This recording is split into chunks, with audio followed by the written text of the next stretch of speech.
Kunnen we plaatsnemen?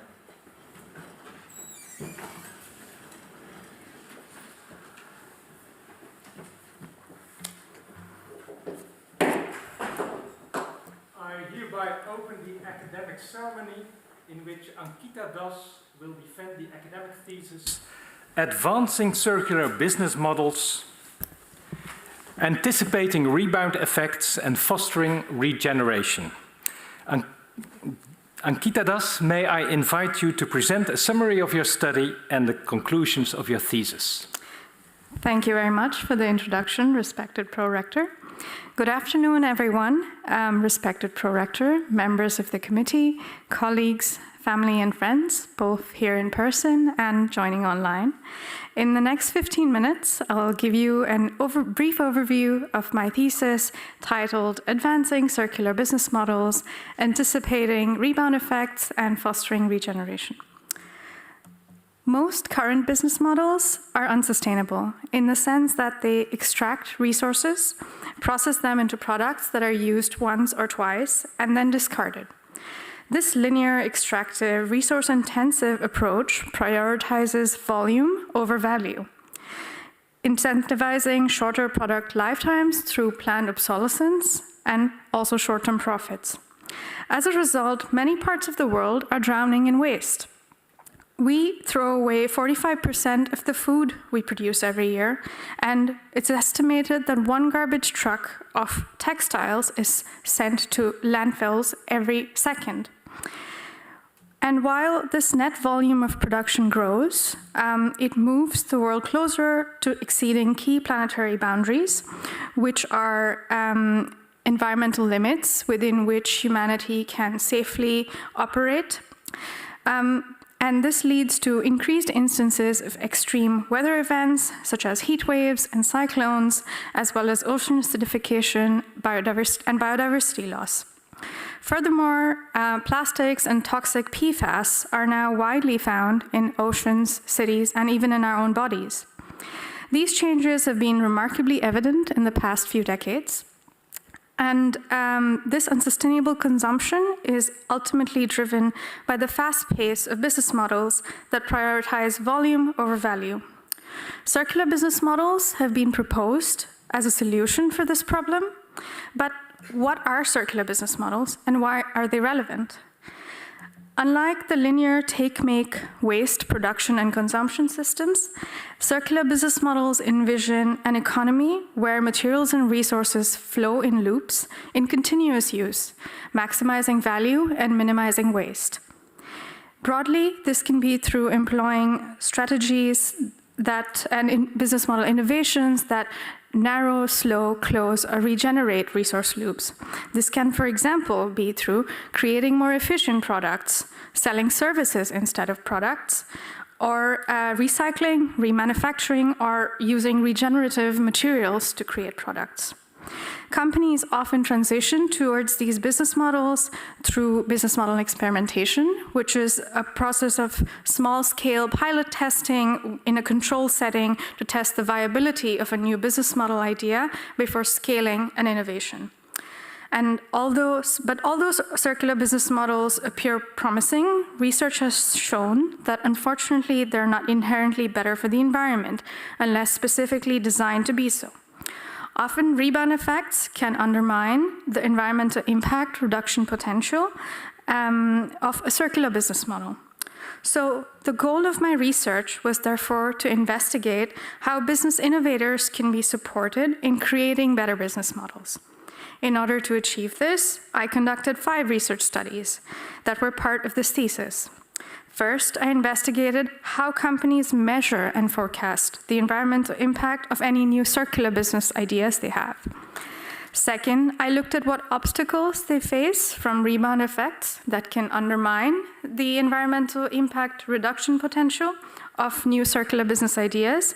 And third, I looked at more forward-thinking regenerative business models that go further than mere net zero impact reduction and aim to have a net positive impact and do more good rather than just less harm.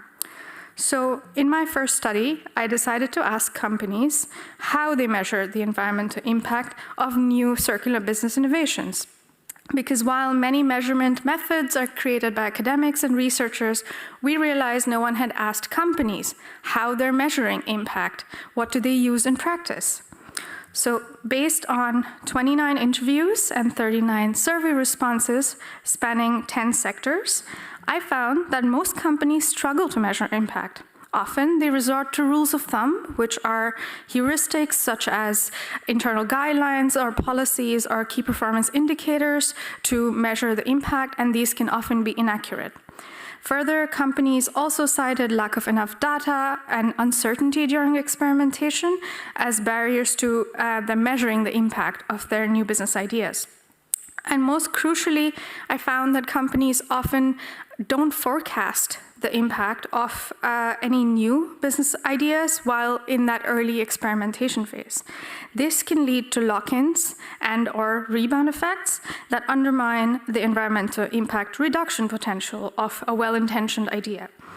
So following on this, in my next two studies, in chapters 3 and 4 of my thesis, I wanted to explore what rebound effects of circular business models are, and how can designers be assisted in becoming more aware of them and perhaps mitigating them. What are rebound effects? Very simply put, they are the difference between expected impact savings and actual impact savings of a new intervention. So for example, a more fuel-efficient car leads to savings in terms of mileage and costs, which typically results in the car being driven longer distances, which cancels out the savings made from the efficiency measure. So I conducted a literature review of 33 research articles that quantified the measure of the rebound effects of different circular business ideas and organized them into a framework. Further, I also created a tool, the Circular Rebound tool, that can be used by business innovators and teams in the early experimentation phase. In order to become more aware of these rebound effects. So through iterative testing with 15 workshops with companies, I used the design science research method, which essentially entails testing tools with the intended users to ensure that it's applicable and fit for use. So very briefly, the tool can be used in a workshop setting, and it's based on the zero waste hierarchy, life cycle thinking, and addressing rebound effects. The user or the team first sets a goal for ideation in the workshop. Then they are prompted to pick a resource card, a circular strategy resource card, and that gives them information about what they would require to maybe trial this new strategy. And then they are prompted to ideate around a life cycle map. So think about the entire life cycle of the new product or service that they want to create. And they're also prompted to think about the rebound effects and potential mitigation measures in the entire life cycle of the new intervention. But however, given the damage done to the planet so far, simply reducing impacts is not enough. I believe that we need to regenerate the spaces that we operate in, and that is figure out how we can improve the health of ecosystems and society through business activities, so we have, and our own human activities, so we have a net positive impact. So finally, in chapters 5 and 6, I explored what a regenerative business model means. First, alongside my co-authors, I conducted an extensive literature review and practice review of 40 peer-reviewed publications and 53 gray literature sources to develop a definition and principles of what this means to have a regenerative business. And then these findings were tested in 6 focus groups with industry experts and also with indigenous communities, whose perspectives are also usually underrepresented in such research, even though they are the last stewards of 40% of biodiversity-rich areas in the world. Briefly, Organizations with regenerative business models focus on planetary health and societal well-being first. They create and deliver value on multiple stakeholder levels, including nature, societies, customers, suppliers and partners, shareholders and employees, instead of just shareholders and investors. They do this through activities that promote regenerative leadership, co-creative partnerships with nature, and justice and fairness. They capture value through multi-capital accounting and aim for a net positive impact across all stakeholder levels. This approach differs from sustainable or circular business models in that it considers humans as part of ecosystems and asks how we can serve a positive role within ecosystems to contribute rather than just reduce our impact. I then wish to explore what this theoretical concept looks like in practice. And so I conducted another practice review of 84 business cases that I found that do regeneration in some form or the other. These are collected in the Regenerative Business Case database, which is also publicly available.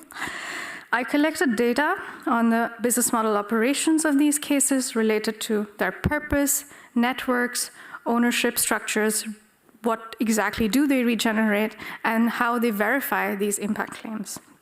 The goal was for this database to act as a source of inspiration for business innovators and entrepreneurs who are thinking about transitioning towards more net positive business models. Regenerative business models are different again from sustainable and circular business models in the way they prioritize socio-ecological systems, the goal being to deliver value not just for shareholders, but for every part of nature and society that is impacted by their business. To make this all a bit more tangible, here are some examples of regenerative cases from the database. So first is Notpla, a UK-based company that creates plastic-like food packaging from seaweed. The packaging is certified compostable and naturally biodegrades in compost in 4 to 6 weeks. But what makes this regenerative is the raw material, seaweed. Seaweed doesn't compete with food crops. It actively deacidifies oceans and creates marine habitats and increases marine biodiversity. And it also supports fishing communities who are affected by climate change and who have a reduced catch now with an alternative source of income. Another example is of the outdoor clothing brand Patagonia, their food division, Patagonia Provisions, which sources products through regenerative farming, both on land and water. In sourcing their products, they prioritize agriculture, where the farming practices sequester carbon and improve soil health. They do this through many strategies, not limited to intercropping, low or no tilling, and restorative grazing. In marine ecosystems, they, for example, farm mussels in a way that improves water quality and creates marine habitats and catch wild fish based on indigenous knowledge and practices. In doing so, they also fund grassroots community groups that are embedded in the environment, in their environments, and ensure that the food systems are environmentally and socially beneficial in the long term, because the communities have a vested interest in the space that they're embedded in. So, just to recap briefly, the goal of my research was to advance understanding of the current state of practice around circular business models, and to develop tools and methods to make the business transition towards a better and cleaner economy more accessible. To do so, I explored topics of impact measurement of circular business models, rebound effects, and regeneration. I combined practice and literature reviews with surveys, interviews, focus groups, and workshops. I also created 2 publicly available tools that are meant to aid business innovators and entrepreneurs in creating better circular business models and to help them understand and maximize the potential of their circular business models. In conclusion, I would like to argue that the damage done to the planet and society by linear degenerative economies that overexploit natural resources has hampered the natural regenerative capacity of our planet. The fundamental issue with this approach is that it has a flawed understanding of what entails success and what creates value for life in the long term. And I believe that a perspective shift is necessary to rework what exactly we derive value from in life, and so that future prosperity can be shared with all and contained within planetary boundaries. There's also a strong business case for this from a resilience, risk management, and mitigation perspective, especially in an era of volatile supply chains resulting from climate disasters and associated conflicts. Thank you for your attention, and now I give the word back to the Prorector. Thank you for your presentation. So the opposition will now be opened by the chair of the assessment committee, Professor van der Meer. She's Professor of Sustainability of Chemicals and Materials at this university. Professor van der Meer. Thank you, Mr. Prorector. Dear candidates, first of all, I would like to congratulate you and also your supervisors with finishing this very nice booklet, PhD thesis. I think you were very productive in terms of academic output, also besides your thesis, I saw. But what I also like is that it's very practice-oriented and that you are linked to a lot of real-life business examples. So I really enjoyed reading your thesis. You try to advance circular business models. That part I like, but I like even more that you also have eye for the impact of those circular business models. And yeah, that's what I want to discuss a bit with you more in detail.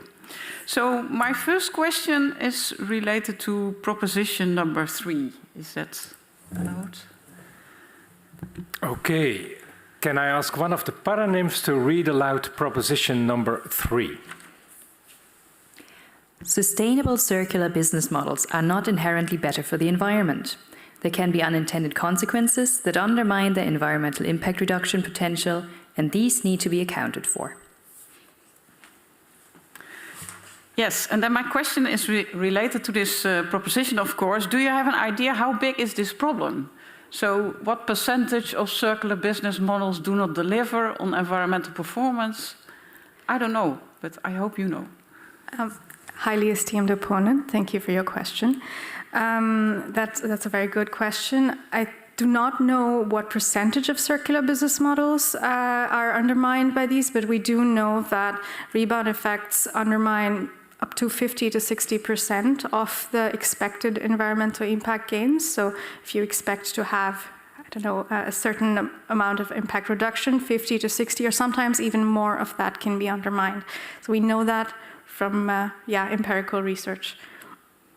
Okay, and can you give an example where this happens? Well, earlier I mentioned the example of the fuel-efficient car, but there's also well-documented examples of product service systems where companies sell services instead of products. So that can be through bike rentals, for example, and there's well-documented cases of users then using the bikes in a more rough way, and that requires more replacement cycles of the products within. So the careless consumer use is an issue, and then that needs to be mitigated and sort of thought about in the early experimentation phase. Yeah, okay.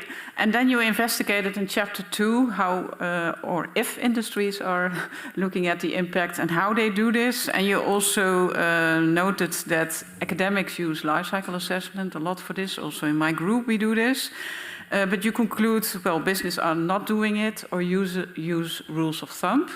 Is that a bad thing, you think? Or do you have maybe better alternatives for companies? I could not really find that in your thesis. Yeah, thank you. I think it can be useful to have more science-based rules of thumb. So if we can give companies tools, frameworks, or methods that are based on scientific research instead of their own internal guidelines and policies, that can help them in that early innovation phase, because then they're changing their strategies quite quickly, the materials they use are changing, and then they don't have enough time to work on doing an LCA, especially depending on the size of the company, if it's a smaller company. So I think there's some use, of course, to rules of thumb. The circular rebound tool is also not a quantified measurement method. But at the same time, I think we need to incentivize actual measurement quantification measures within companies. And I think that needs to come from policy. Yeah, but you also mentioned in your thesis that it costs too much time for companies and that they don't have the expertise in it. So how are they then going to find these science-based models? Or I think it's a part of the responsibility is also on research to provide the tools. I think it has to be more sector-specific as well to make it more aligned and useful for companies. And also, I think companies need to be incentivized a little bit with policy to measure and make that into something that they make time for, just as they would have, for example, a legal team that makes time for making sure that they follow all the rules and the laws of a country. So similarly, I think measurement needs to be kind of incorporated into that.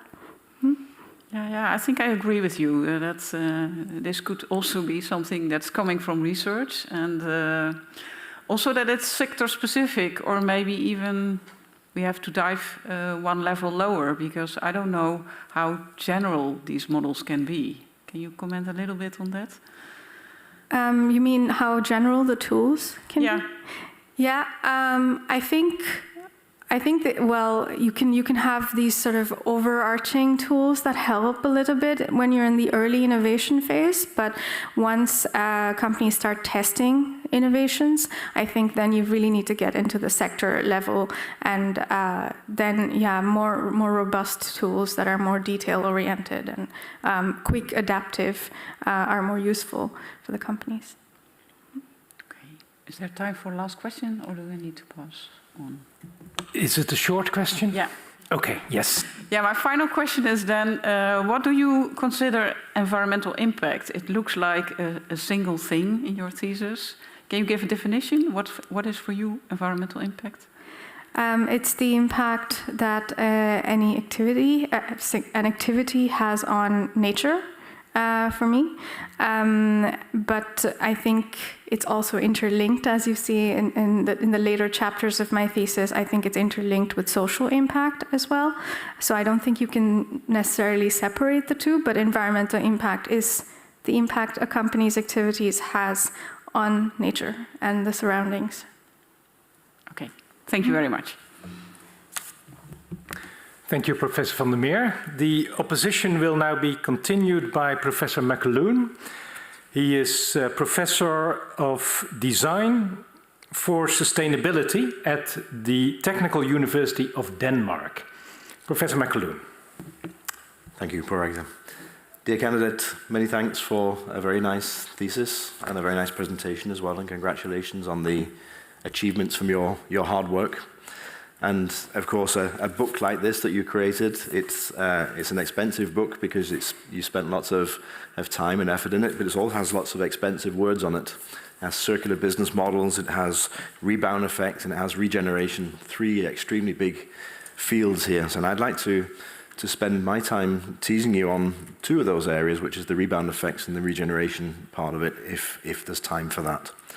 So if we were to start with the rebound effects part of it, and rebound effects, of course, is an extremely important area to focus on, and it's in more and more focus, which is extremely good to make sure that we don't lose those 40 or 50 or 60% of the potential of a sustainability benefits. But we also need to make sure that we know what a rebound effect is and what it isn't. So the first question I have for you is, in the context of circular business model design, how do you distinguish between a rebound effect and a bad design generally, and what to do about that? Highly esteemed opponent, thank you for your question. That's a great question. Rebound effects are usually, they refer to negative consequences that are more systemic, market-based dynamics and based on consumer behavior. And I think the distinction you refer to, which I think is something that many people confuse, and I was definitely not clear on it when I first was writing my articles. But there's a difference between that and what I would call unintended consequences or bad design, in that that the unintended consequences are related to effects that would be inherently part of a business model anyway, but rebound effects are more induced market-based impacts. So to illustrate with an example, if there's an entrepreneur who has a rental business model for clothes, and they have more environmental impacts than expected due to washing and reverse logistics that they didn't account for, then that is bad design, and it is an unintended consequence as it was just not accounted for. But a rebound effect would be if users now perceive this rental business model as better for the environment, as a greener alternative, and then they use more products, and that causes the impact to go up. And this distinction is quite important because otherwise everything is a rebound effect. Right. And yeah. Good answer. It almost sounds like you knew I was going to ask the next questions about the examples and the distinctions, so thanks for those. So how then to design a support to help us design out rebound effects from the start? We can spot them when they're there, and we can spot them post-case, but how about ex ante, designing for or against rebound effects in our business models? Yeah, thank you for the question. We actually worked on a paper that followed up on the findings of Chapter 3 that expanded on the empirical review of articles to 86 articles now. It's under review, a paper, and we created a framework with my co-authors that look at rebound effects documented in different circular business models, and our goal was to create an overview and analysis to show what are the common rebound effects of different circular business model archetypes. So then that can be useful for entrepreneurs or researchers to use that and then think about, okay, how do we mitigate these? Right, and how can you say something about particular types of circular business, particular archetypes which are more susceptible for rebound effects, and categorize and give some examples of those? Yes, so I think, well, there's two sides to this. It also, my answer is also based on current research. So some archetypes have been around for a bit longer, and so efficiency, for example, has a lot more research and more documentation on rebound effects than sufficiency or reduced type of archetypes, which are more recent in business. So I would say product service systems are well known, unfortunately, with having high amounts of rebound effects, but there's also some research on how to mitigate them in specific use cases. So, okay, yeah. and can you give any hints as to what types of characteristics are the most problematic in such rebound effects?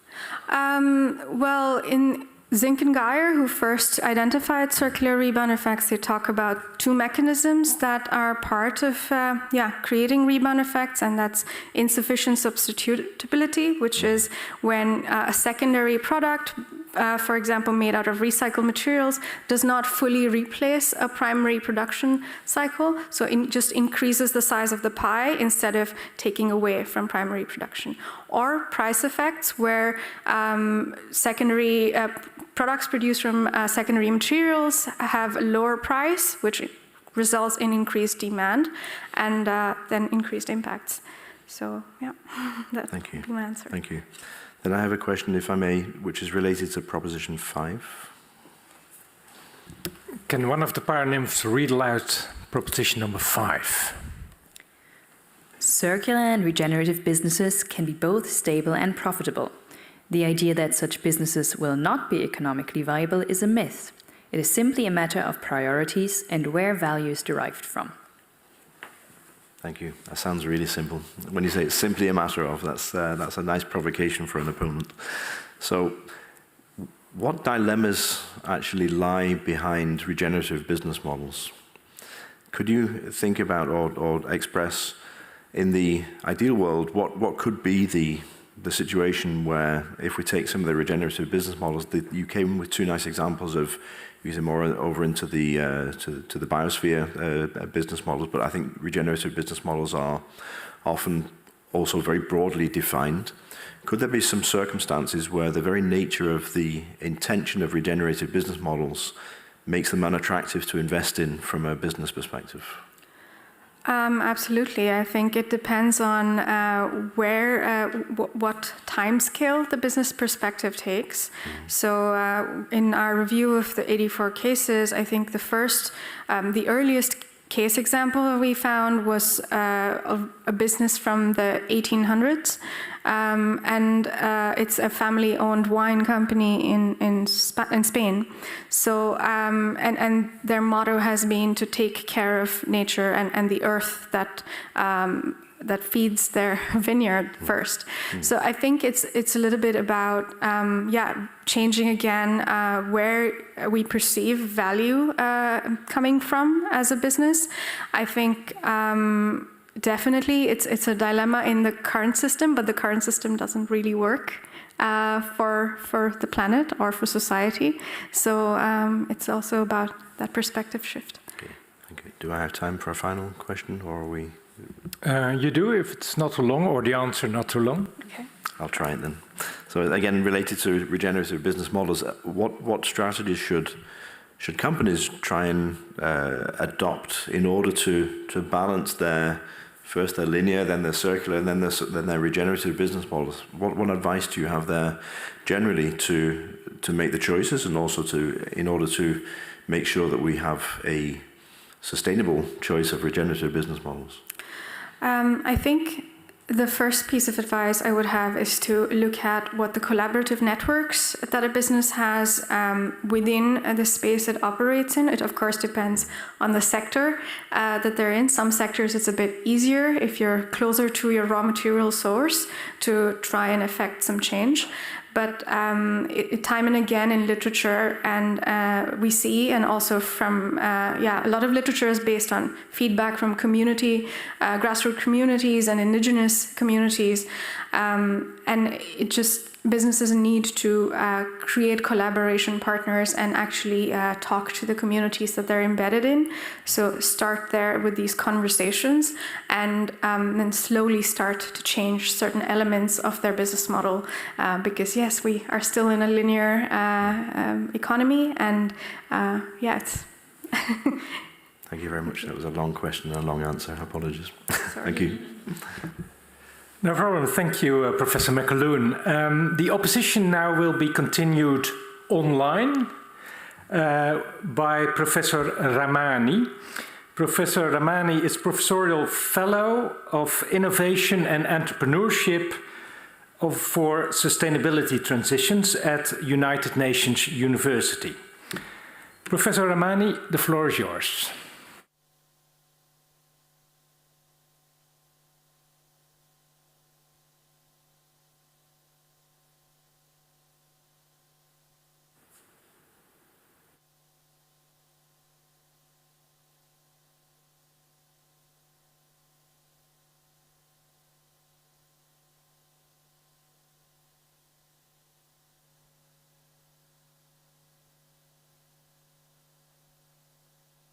Skip Professor Ramani and continue with the next, and then hope that in a couple of minutes the problem is being solved. So for now, the opposition will be continued by Dr. Diaz. Dr. Diaz is Assistant Professor in Department of Organization, Strategy and Entrepreneurship at this university. Dr. Diaz, the floor is yours. Thank you very much, Mr. Prorector, dear candidate. I would like to start as well by congratulating you with a very well-developed dissertation. I really want to say that as a qualitative researcher, I enjoy seeing how you apply multiple methods. I learned a lot from the different applications in the multiple chapters and the developing of the tools. And my first question to you is concerning the introduced tool, the circular rebound tool. If you are to reflect about the applicability or the implementation of this tool in contexts where resources are more scant, let's say, for instance, in the Global South, where technology is not really present in most of the business, where they don't have data analytic tools, where maybe knowledge of people trying to implement this tool there is not that present. What will be maybe the adaptations that you need to propose to the tool, how do you see the applicability of this tool there? Esteemed opponent, thank you for your question. That is a very good question. I think it would need to be adapted to those contexts a bit more. A lot of the examples in the tool are more based on the Western context, the business case examples, so more case examples of businesses that are maybe trialing different circular resource strategies in a global South context to give that inspiration. And the rebound effects are the same in the global South and also in the global North. So I think in essence, the elements of the tool can remain the same, but some things can be adapted to make it more case specific. It is also openly available on Miro, so it is possible that the tool can be used without a researcher being present to facilitate it. And I think that is a strength of the tool, where the instructions are enough for a team that does not have maybe the same connections or the access to the same knowledge base, and they can still start from scratch. Mm-hmm. I will stay within this question, and I will probably reformulate in a different way. If you are to go there, to one of these contexts, and maybe, let's say, redesign the workshop or the workshops that you were conducting to come up with a tool, what type of new implementations will you do? I think the workshops would be, they would need to be conducted in person at first, because I think it's also about, well, communication and cultural context, and language plays a very important role, and people communicate differently with body language, for example, in certain countries.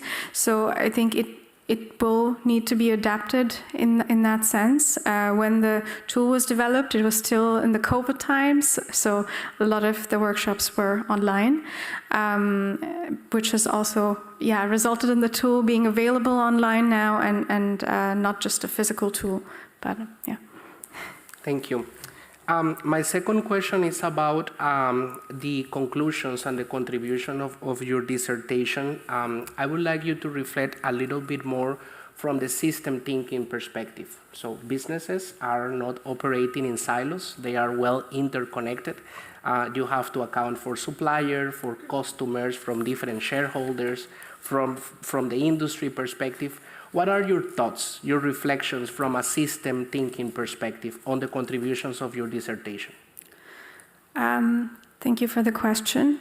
I think, especially in the final chapters of my thesis, with the regenerative business models, it was really interesting to see how the different regenerative business cases interact with their supply chains, because what I found was that they often took a leadership role to create new supply chains and work with their suppliers to transform supply chains to be regenerative. So there was this stewardship role that companies were taking, and I think my dissertation also is able to shine a bit of light on that and what that can look like if an entrepreneur or business wants to shift.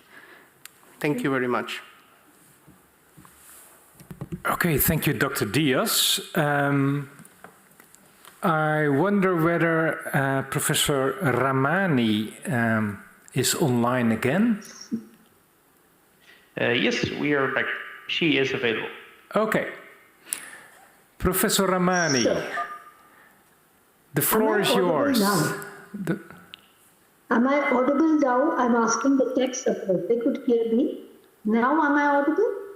Yes, loud and clear. Yeah. Go ahead. Dear candidate, first of all, congratulations on having finished an excellent dissertation. I really enjoyed reading it. It was extremely clear. Also, many congratulations for having produced so many articles in good journals. And now, you see, I would like to come to my first question. While the scientific contribution of your thesis is not at all in question, I was curious. In your view, what is or what are the major contributions of your dissertation to the existing literature, to the existing theoretical literature, theories, and therefore to which stream of or substream of theories would they be corresponding to, and how do you think they made a contribution? Thank you for your highly esteemed opponent. Thank you for your question. The main theoretical contributions of my thesis are related to, well, first the meta-review analysis of 33 research articles that empirically measure rebound effects in different circular business models. I contribute a framework that brings together findings of these different empirical research articles.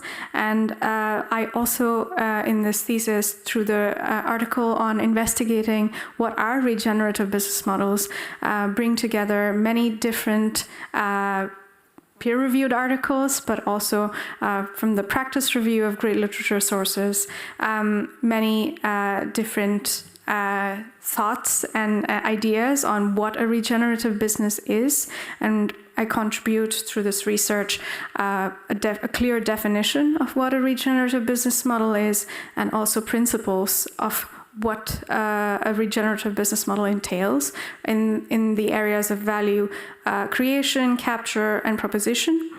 And then in terms of the fields that this thesis contributes to, I think it's an interdisciplinary thesis. So it contributes both to the fields of business management and also environmental sciences, since it draws from both and then also contributes to both. Thank you. Okay, so, okay, I accept that for now. I move on to my second question.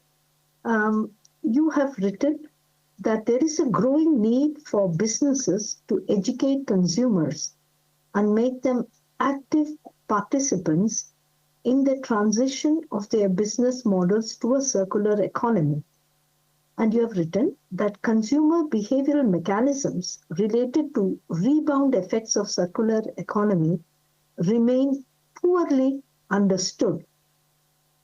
So I wanted to ask you, how do the findings of your thesis inform business or empower businesses to educate consumers, apart from recognition of rebound effects, trade-offs, and negative externalities of conventional business models? How can they build consumer engagement to be co-partners in the transition towards a more sustainable economy? I think in my thesis, the main contribution towards this is with the circular rebound tool. The tool in the resource cards and strategies that the tool has. Maybe I can go back to the...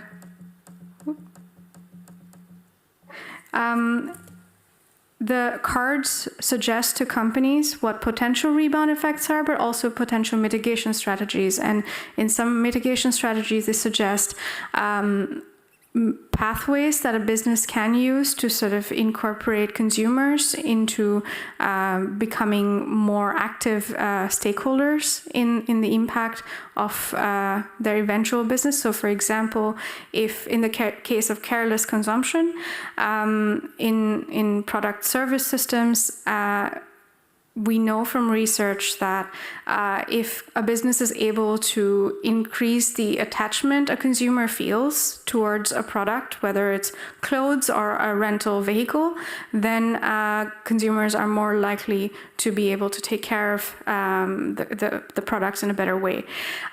We also know that consumers are, for example, more attached to secondhand goods because there is perceived emotional attachment that is higher than goods that are bought firsthand, I guess.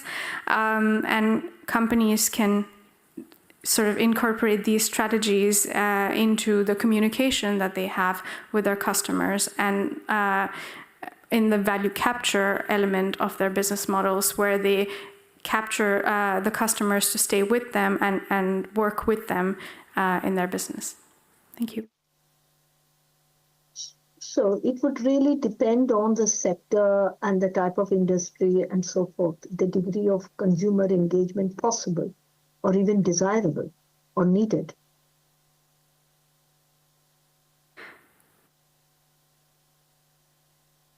Hi, again, is there a problem?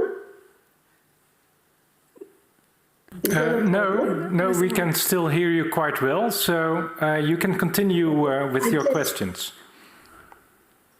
Okay, so I said, do you mean to say that consumer mobilization of consumer engagement would, of course, differ from sector to sector, industry to industry, and it might not even be required in some cases, whereas it would be, I mean, it would be required in some cases, possible in some cases, and not in others, because you have given very specific examples. So that's what I wanted to ask you. Thank you for your question. Yes, I heard you earlier, but I thought it was a statement and not a question. Yes, absolutely. It depends on each sector. And as you said, it depends on the product or service or which element of the business model that is in focus. And I think I say this, I think, in the future research avenues that, more sector-specific research on what a company can affect and what is also within their zone of influence about these rebound effects, because some of them can be more systemic consequences that aren't necessarily within the zone of influence of a business. Am I allowed another quick question? Is there time, or should I leave it for the you still last? Time for another question. Very quick question. Suppose, all the examples that you have taken are of almost converted companies, those who have a sustainability attitude, as well as the indigenous communities who have a good attitude towards sustainability.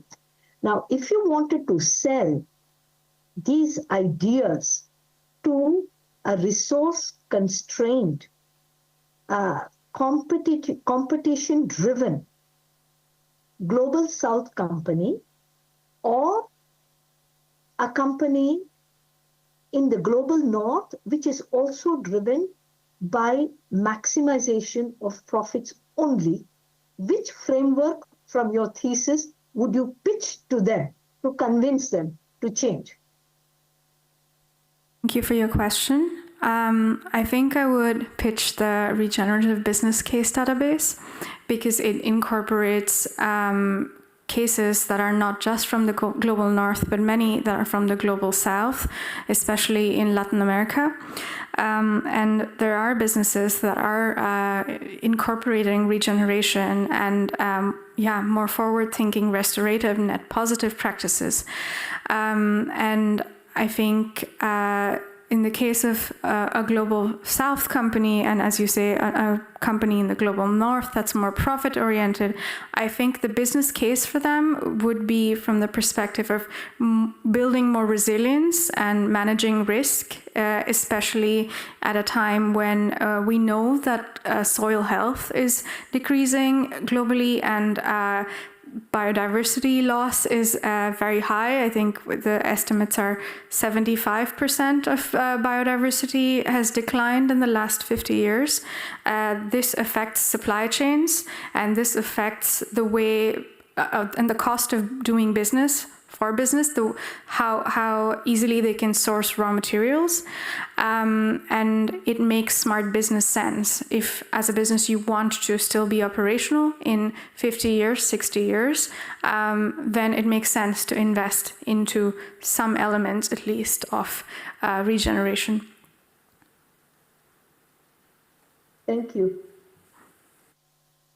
Thank you. Thank you, Professor Ramani. Then the opposition will be continued by Dr. Turkeli. Dr. Turkeli is Assistant Professor of Innovation, Institutions and Development at UNU Merit. Dr. Turkeli. Thank you, dear Prorector. Dear candidate, first of all, I would like to congratulate you in a very well written and executed thesis. I pretty much liked even the physicality of the book. Is for 100% recycled paper. It feels different when you just touch that thesis. My question will be about valorization of your findings, because I think you worked with very well recognized supervisors and promoters in a very well established institute, Maastricht Sustainability Institute, and for the last 4 or 5 years you finalized this project, and you created a degree of knowledge here. And then you mentioned already that the tools and the databases are publicly available, but I don't think this is enough for valorizing your findings, because this project was also part of a very highly prestigious funding, European Research Council funding through Circular X project. I think these findings requires or deserves a certain valorization effort from your side to disseminate to broader societal stakeholders, be it companies, be it policymakers. Do you have a certain concrete plan on this valorization? I'm very curious about that. So my first question is this one. Highly esteemed opponent, thank you for your question. That's a very nice question. I have a brief overview of what I might do. I would definitely like to work on regeneration, for example, and take it forward and talk to more companies. I already do that. I'm often approached by companies who read about our work online, and I'm very happy to always talk to them. The tools and also the case database are also part of experimentation labs that my promoter is working on, which will collect different tools that a business can use in the experimentation process and create a toolbox or a toolkit for them. So there are some plans underway, yeah. Thank you very much. My second question will be about the realist political economy and the evolutionary political economy of doing business. Why do you think businesses should care their rebound considerations or regenerative operation? Why would they care in the first place? And do you think they need a little bit nudge from policymakers? So, for instance, do you think your results can be used as a criteria for funding for businesses? Otherwise, they will not be funded. So, for instance, when the policymakers or the fund providers receive some proposal or a tax credit application, loan application, grant application, do you think these rebound considerations or regeneration considerations should be a criteria to a little bit nudge them to be responsible, resilient with the economic interest point of view? Thank you for your question. I absolutely agree. I think both rebound effects and regeneration should be part of criteria in funding bodies and also banks and private sector funding that goes into creating new types of business models. Because especially in the case of rebound effects, if they are not accounted for, funding that a government might give to an industry to incentivize change, 40 to 50% of the intended impact savings and emission savings can be reduced.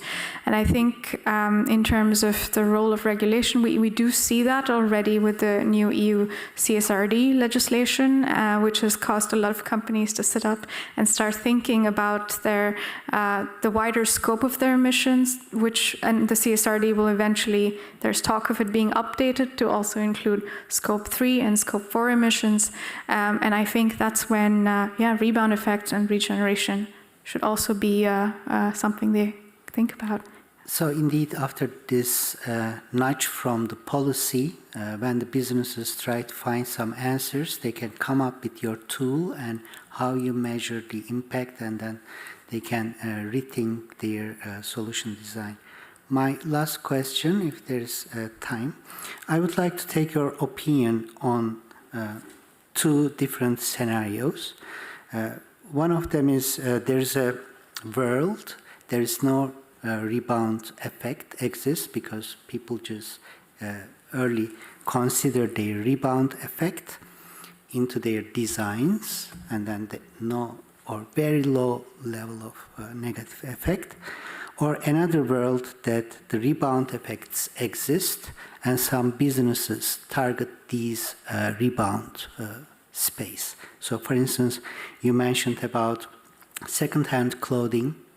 So definitely there's a rebound effect coming from the washing and reverse logistics, but there are some additional businesses that capture sustainable washing, maybe circular washing, new materials, or alternatives to reverse logistics.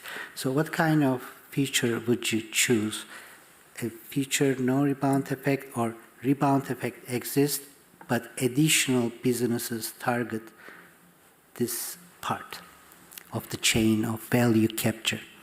Thank you for your question. I think I would choose a world that's in between those two, because I think rebound effects to a certain extent have to be incorporated into the impact calculation, especially if they are low, and especially if there's a consideration to balance out any positive effects that, for example, that come from the business model. So, for example, if there's a rental vehicle rental business model that increases the impact of a community because more people are now using these rental cars.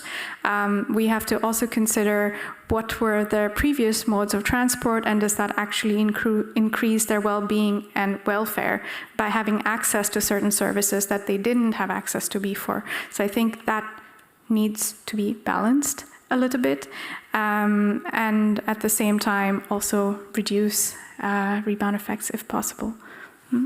Thank you. Thank you. Thank you, Dr. Tukeli. The opposition will now be continued by Professor van der Meer. Yes.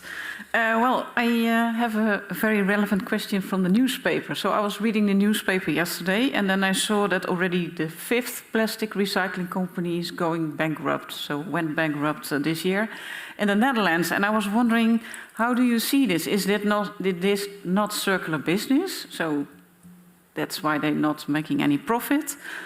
Or are they doing something wrong? Thank you for your question. I'm not an expert in the plastics recycling industry, but my comment on that would be, I think not just businesses, but as policymakers, they need to internalize externalities of different materials more. So I think maybe a reason why recycling companies are going bankrupt is because the cost of the recycling is too high, and maybe they cannot recoup the investments that need to happen to run a business long term. But we also know that plastics are heavily subsidized through fossil fuel subsidies, and the cost of the virgin plastics do not accurately reflect the environmental and social costs. And I think some kind of readjustment is necessary to ensure that, recycling is better. Works better. Yeah, I think indeed it's related to low cost of virgin plastics. So you would say that governments need to take decisions then, because you said it was having different priorities. So you also mean priorities governments, so not only from companies themselves. Yes, absolutely. And also to incentivize from the level of the government alternative materials, because even when we do recycle plastics, we end up with problems such as microplastics, which do not ever go away, even if it is through recycled plastics. And we don't have a way of filtering out microplastics. So I think there needs to be a balance of determining, also with collaborating with researchers, what industries do actually still need plastics, because in some cases you really do need them, but in some cases you don't. And then we can incentivize better materials that are that can You may complete your sentence. Better materials, incentivizing better materials that are more regeneratively sourced. That was my sentence. Okay, thank you. Thank you, Professor van der Meer. Dear candidates, the time appointed defending your thesis has passed. The degree committee will now withdraw to discuss the quality of your thesis and your defense. I request that you and your company await the results of our deliberations and our return in this room. Thank you.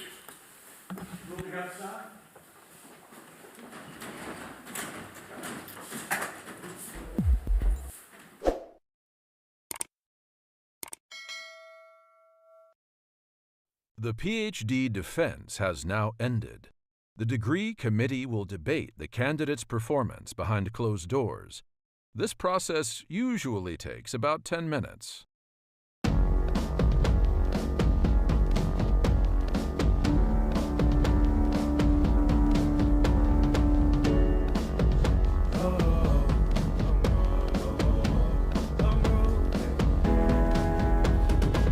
Long road to the south side. 10 miles in my rearview mirror, I know what it felt like. My goal's only getting clearer, east side to the west side. No place like home, if it's questions that you've got, go the extra mile and die.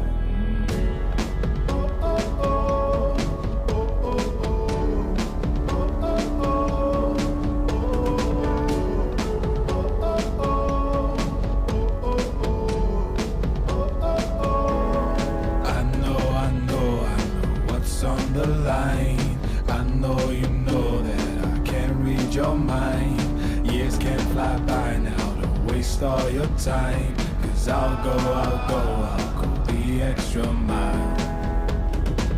Long road to the south side, 10 miles in my rearview mirror, I know what it felt like. My goal's only getting clearer, east side to the west side. No place like home, if it's questions that you've got, go the extra mile and die. On the dash, got my laces tied. Long road, I don't waste no time. Break rules because fate decides. With the team and we chase the light. I make a move, fall down, shake it off. I hate to lose, bad branch, break it off. No room for negativity, praise and love. Prepare for deep part cause we're taking off. Hit the mileage, traveling so far from home. Gathering knowledge, other connections. I put the time in to get everything I ever hoped for. It's a challenge and we all in. It's a better future that we go for. Even though these nights seem long, I know that I am never on my own. Know you won the battle once you grow.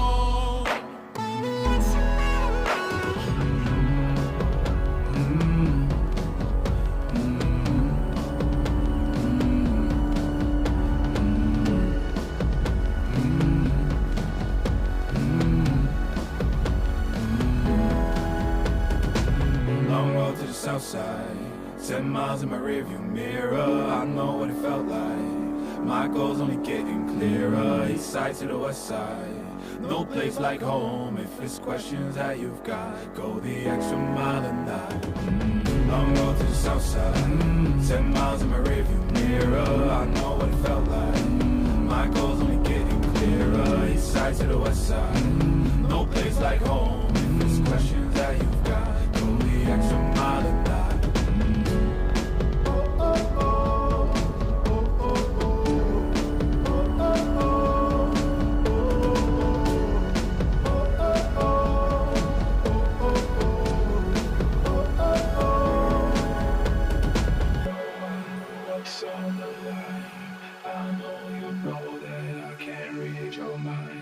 Years can't fly by now, don't waste all your time. 'Cause I'll go the extra mile.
Ankita Das, the degree committee here present has assessed the quality of your thesis and your defense. In view of its positive verdict and taking into account your previous qualifications, the degree committee has decided to grant you the degree of doctor. Professor Bokken is authorized to confer upon you this academic distinction in accordance with Dutch university custom. I invite your supervisor to now take the floor. Thank you. Sorry?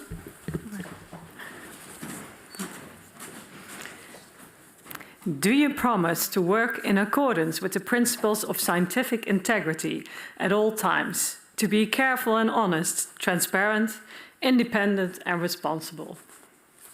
Yes, I promise.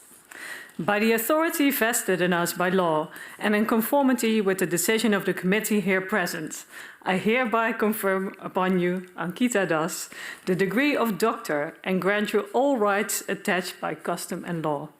As evidence of this, I now present you with the degree certificate signed by the rector, the secretary and the other members of the committee and affixed with the official seal of the university.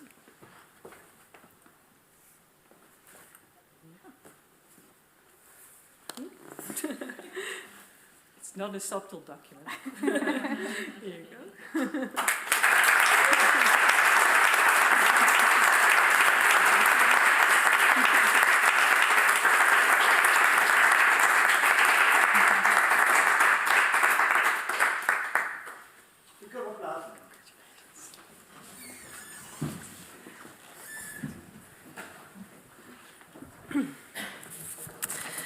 And of course, it's my honor to also be the first person to congratulate you. So, Laudatio Ankita, many congratulations. I'm very happy to be the first one to congratulate you today and to call you Dr. Ankita Das. Congratulations. Great to have brought you, to have been part of your PhD journey and to see how successful it has been in the end. You and I met for the first time in Lund in Sweden, where I was working as a professor in sustainable business, and you were finalizing your degree in the interdisciplinary master's program in sustainability. And you came highly recommended by one of the other professors. And when it became clear that I was actually recruiting a team for the ERC-funded Circular X team. I'm happy that you were enthusiastic and actually decided to apply. And we hired you from the beginning of the Circular X project. You brought several new ideas through your PhD thesis, as was also clear from what was said today. And you focus on critical perspectives on circular business models. For example, looking at environmental assessment of circular business models, you basically find that companies often do not even measure the impact of the models they introduce. And when they start doing this, it might even be too late as they design flaws into their business models. So this led you to focus on rebound effects and also developing a novel tool to prevent those effects in the business model design process, but also regeneration as a novel theme in the area of sustainability and circular economy. You also contributed to the social media, like the Circular X website, and did various workshops and talks for the project. And interestingly, you also made your research visit back to Sweden and even Denmark during your PhD, where you could share your work and exchange even more ideas with others. This also led to new collaborations. I'm very happy to see some of these collaborators even in the room today. So thank you very much for making it all the way to Maastricht. And the study is currently under review with colleagues from DTU in Denmark. It should also be noted that you have showed great perseverance on your PhD journey. Most of us are already challenged maybe by one life event, but for you, moving to another country, back and forth actually, getting married in 2 different countries, in India and Sweden, a PhD deadline plus a pandemic. So I think, yeah, you managed to do it all in parallel, all these multiple life events. So it was a combination of things to be very happy, but also some of them also very stressed about. So not surprisingly, it wasn't always easy. It was sometimes a bumpy road. But you managed to navigate it very well in the end. You had to significantly reduce your working time, even at some point, but gradually started up again, and it was a little bit challenging. But you persevered and impressively even finalized your thesis within 4 years, so within time. So it's very impressive, very well done. Your thesis is a strong combination of peer-reviewed papers, but also for academic audience, it has been cited quite a few times, and also you had a tool and a database for practitioners. So your work has been used quite a lot already. We see it a lot appearing on LinkedIn, and it also fits very well in MSI's approach to combine sustainable impact in science with a positive impact in society as well as business. But now it's time to regenerate yourself and take a little pause before diving into the next steps. Your next steps in terms of working are still a little bit open. You may be staying in Maastricht a little bit longer, we hope so, or return eventually to Lund in a way of a rebound effect in your personal life, not driven by environmental impacts, but actually simply by love to live with your husband. We're sure that your next steps will be exciting and innovative, but like your PhD journey, but hopefully a little less bumpy. Congratulations to you, and we look forward to staying in touch. Perhaps also we might be involved in your next steps. And we wish you a very festive day today and also a beautiful new year ahead. Best wishes in your new life, as Dr. Ankita does. Congratulations.